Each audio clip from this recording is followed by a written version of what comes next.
أعوذ بالله من الشيطان الرجيم. بسم الله الرحمن الرحيم.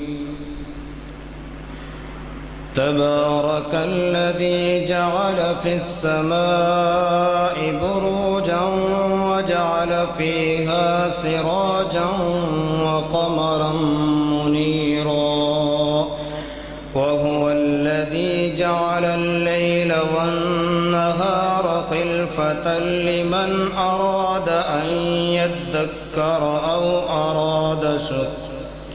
أو أراد شكورا.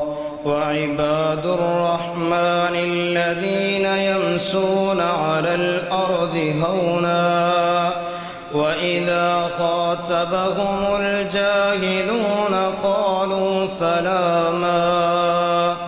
والذين يبيتون لربهم سجدا وقياما، والذين يقولون ربنا اصرف عنا عذاب جهنم إن عذابها كان غراما إنها ساءت مستقرا ومقاما.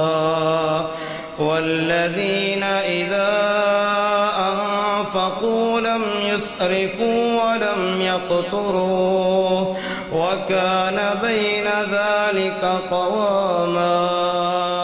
والذين لا يدعون مع الله إلها آخر ولا يقتلون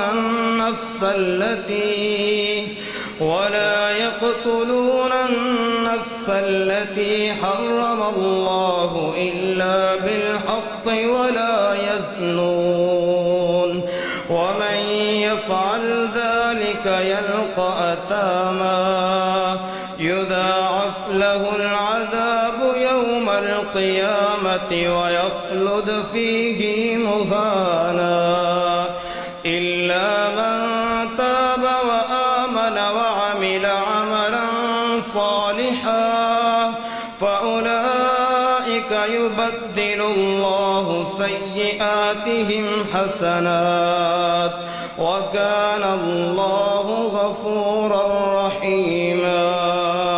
ومن تاب وعمل صالحا فإنه يتوب إلى الله متابا. والذين لا يشهدون الزور وإذا مروا باللغو مروا كراما. والذين إذا ذكروا بآيات ربهم لم يخروا عليها صما وعميانا.